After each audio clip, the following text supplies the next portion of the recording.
예바시 가족 여러분, 안녕하세요. 새로운 한 주를 허락하신 하나님의 은혜에 감사합니다. 오늘도 함께 예배하면서 새로운 한 주 힘차게 시작하도록 하겠습니다. 다 같이 묵상 기도하고 오늘의 예바시 시작하겠습니다.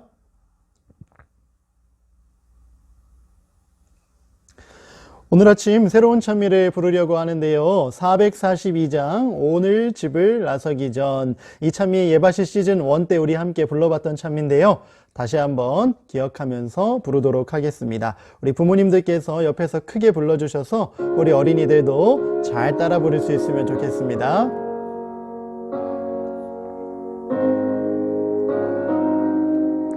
함께 찬미하겠습니다. 오늘 집을 나서기 전 기도했나요?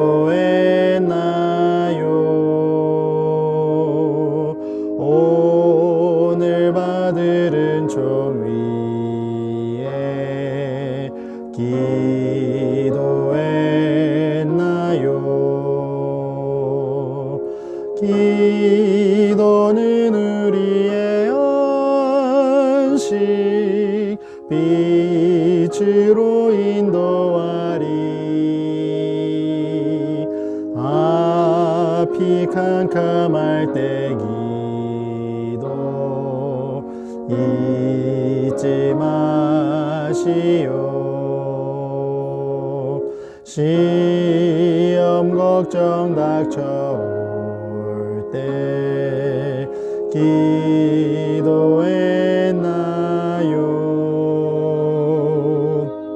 나의 앞길 막는 친구 용서했나요? 기도는 우리의 안식 빛으로 인도하리. 앞이 캄캄할 때 기도 잊지 마시오.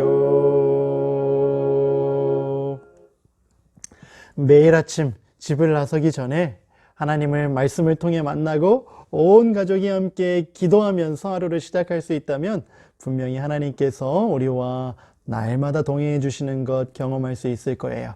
그런 약속하고 함께하고 있는 우리 모든 예바시 가족들에게 하나님의 축복이 넘치도록 하도록 함께하기를 오늘 이 아침 간절히 기도합니다.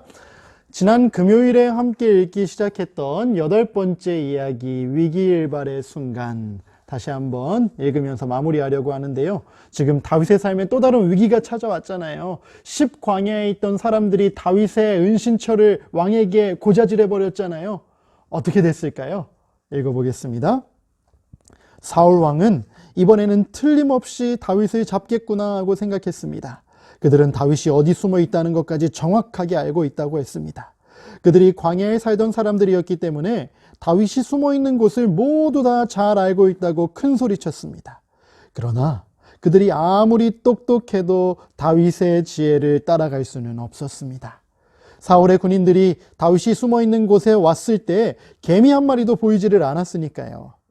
사울의 군대는 절망할 뿐이었습니다. 숲속을 아무리 뒤져보아도 600명의 모습은 온데간데 없이 사라져버린 것입니다.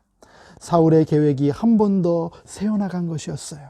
다윗은 그 소식을 듣자마자 마온 광야 근처로 도망을 갔습니다. 여러분, 이 10광야에서 숨어서 지내던 다윗이 자신을 잡으러 오고 있다는 사울 군대의 소식을 듣게 되자마자 이번 마온이라는 곳으로 도망을 가게 되었다는 거예요. 다윗은 어쩜 그렇게 모든 정보를 꿰뚫고 있었을까요? 누가 함께 하셨기 때문일까요? 하나님께서 함께 하셨기 때문에 다윗의 필요에 따라 도움의 손길을 주셨던 것 같아요. 사울도 곧 다윗이 마온 광야 근처로 도망했다는 모든 사실을 알게 되었습니다. 그는 얼른 부하들을 이끌고 다윗을 뒤쫓기 시작했습니다. 얼마나 아슬아슬한 순간이었을까요? 얼마 후 두 편 군인들이 아주 가까이에서 마주보게 되었습니다. 사울의 군대는 산 이쪽 편에, 다윗의 군대는 산 저쪽 편에 있었습니다. 마침내 다윗의 군대는 완전히 포위를 당했습니다. 아무데도 빠져나갈 구멍이 없는 것 같았습니다. 이는 사울과 그의 사람들이 다윗과 그의 사람들을 애워싸고 잡으려 함이었더라. 이제 이쪽 편과 저쪽 편에서 서로 마주 볼 수 있는 그런 거리에 사울과 다윗이 대치하고 있었던 거예요. 사울의 군대의 숫자가 훨씬 더 많았기 때문에 다윗의 군대가 아주 도간에 든 쥐처럼 이제 조금 있으면 잡히게 될 위기에 빠져 있던 거죠. 그런데 그때 기적이 일어났습니다. 갑자기 산마루를 타고 사울의 군대를 향하여 미친 듯이 달려오는 한 사람이 있었어요. 그를 본 사람들은 대번에 그가 어떤 중요한 소식을 전하러 온 사람이라는 것을 알 수 있었습니다. 그것은 사실이었어요. 그는 왕에게 숨 돌릴 사이도 없이 말했습니다. 왕이시여, 급히 오소서, 급히 오소서. 블레셋 사람들이 우리의 땅을 침략하고 있습니다. 이제 조금만 있으면 사울이 누구를 잡을 수 있다고요? 다윗을 잡을 수 있다고요. 군대가 다윗의 군대를 벌써 애워싸고 있었는데 저기에서 한 사람이 막 달려오면서 왕에게 큰 소리로 소리치는 거예요. 누가 지금 우리나라를 공격하고 있다고요? 늘 이스라엘 사람들을 괴롭히기를 좋아했던 저기 써져 있는 블레셋 나라의 사람들이 우리의 땅을 침략하고 있습니다. 왕이시여, 지금 이러고 있을 때가 아닙니다. 어서 전쟁터로 가서 블레셋을 물리쳐야 합니다. 라고 이야기했던 거예요. 이제 사울은 더 이상 다윗 뒤를 뒤쫓을 수가 없었어요. 사울은 즉시 다윗을 뒤쫓던 군인들을 데리고 블레셋과 싸우기 위하여 돌아갔습니다. 이렇게 하여 또다시 하나님께서는 다윗과 그와 함께한 사람들을 구원해 주셨습니다. 아멘. 짜릿한 이야기이지요. 함께 하시는 하나님의 힘이 얼마나 위대한지를 우리에게 다시 한번 보여주는 이야기이지요. 사울은 다윗을 다 잡았다고 생각했지만 하나님께서는 하나님께 충성했던 다윗을 구하시기 위한 계획을 가지고 계셨던 거예요. 이런 좋으신 하나님, 위대하신 하나님이 우리의 하나님이심을 기억할 수 있으면 좋겠습니다. 그럼 우리 다 같이 한번 정리된 이야기들을 살펴보도록 하겠습니다. 하나의 큰 내용으로 정리해 보도록 할 텐데요. 하나님께서는 다윗을 죽이려고 하는 사울의 위협 속에서 다윗과 그와 함께한 사람들을 다시 한번 구원해 주셨어요. 예수님의 재림을 기다리며 굳센 믿음으로 마지막 시대를 살아가는 우리들에게도 이와 같은 하나님의 보호하심이 함께함을 분명히 믿도록 해요. 아멘. 목사님이 지난 금요일에 이야기했지요.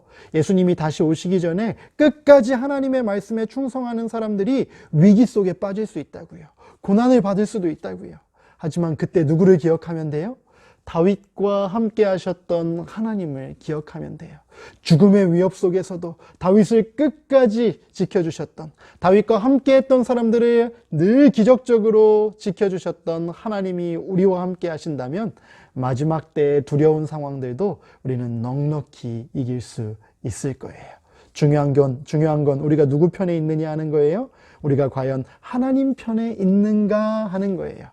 우리 모두 오늘 하나님 편에 굳게 서 있기로 결심하는 예바시 가족들 될 수 있으면 좋겠습니다. 다 같이 기도하고 오늘의 예배 마치겠습니다. 하늘에 계신 하나님 아버지, 다윗을 위기 가운데서 구원해 주신 하나님의 능력을 찬양합니다.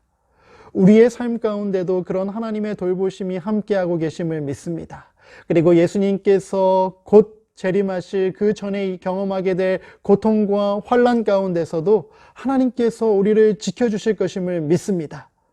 그 경험하기 위하여 오늘 우리 하나님 편에 서기로 결심할 수 있게 도와주세요. 그렇게 결심할 수 있도록 도와주시는 하나님의 은혜에 감사드리며 예수님의 이름으로 기도드립니다. 아멘.